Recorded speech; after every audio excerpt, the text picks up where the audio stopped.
اهدنا الصراط المستقيم. I think transformation definitely comes from people being curious about each other and starting to ask questions to one another. Whenever we have something where we start to say, you're the other, you're the other, you're the other, what happens is you get fearful of the other. Psst, psst, hey. What? Hey, dude, hey, look at that guy. That guy right there, look at him. You know the guy wearing, come on, the guy wearing the thing, come on. He looks like, you know? Like, oh, you think he looks like a terrorist? Don't say it. Dude, how do you know? Because look at him, come on.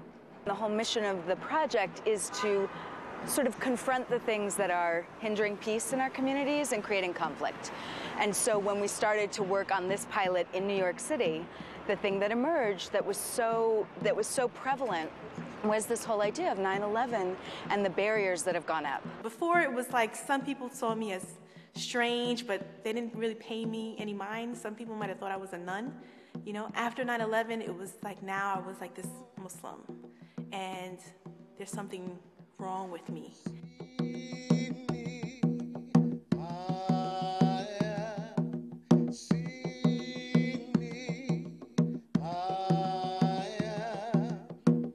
The TEA project is going to be a multi-stage project, and this is the premiere of the pilot.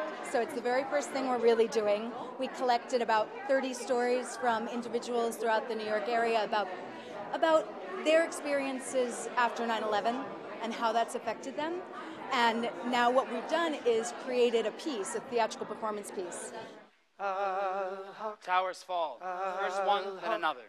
As steel meets glass, the whole world takes cover. A city in blazes, a city on fire.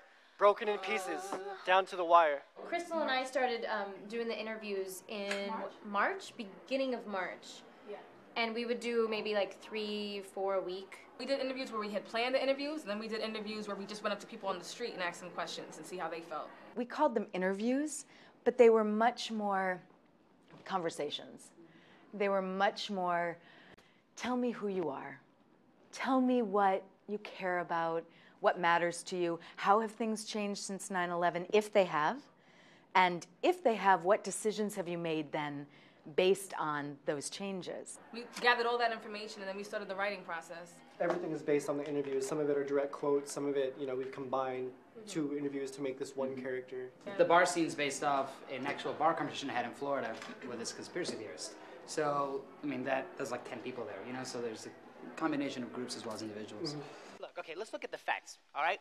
Mumbai, they get club bombs. And Spain, right, they get car bombs. And Tokyo gets subway bombs, and we get nothing. Yeah, but dude, why? Why? Because they've been planning for this, man. They just got the American people to elect a terrorist as its leader. That's why. There was a little bit of fear on my part. I thought, oh my God, what if we have picket lines? What if we get one little piece of this wrong?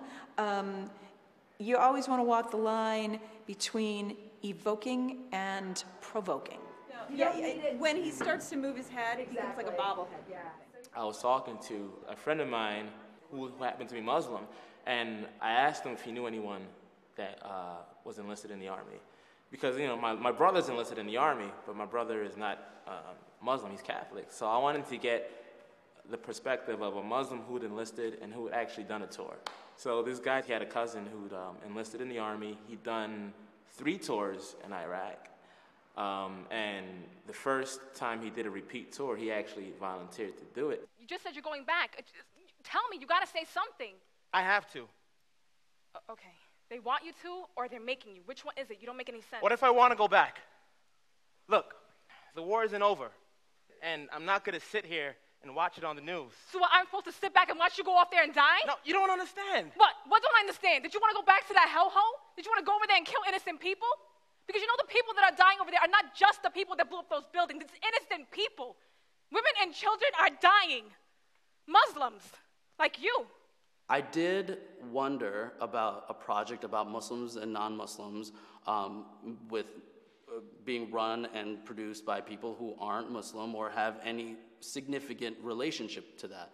But that wouldn't at all, prevent me from participating.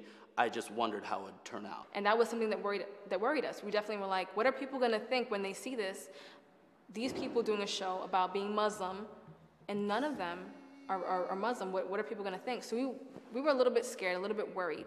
One day we sat around and we went through how we felt or how we've been judged in our life and things like that. And it was just really interesting to see, like, everyone, we all could relate to that one topic. Once we saw that, I think it just kind of clicked, like, we really are connected to this piece. Even if we may not be Muslim, we still have a connection to this because we've all experienced this in our everyday lives. TEA stands for Theater Engagement and Action. I want TEA to be a vehicle that inspires curiosity in people, because when people are curious, they ask questions. And when you actually ask a question and you're actually curious, you're not just asking pro forma, but you really want to know, you hear something different. That's what this is about. Into my heart, look beyond the tears and true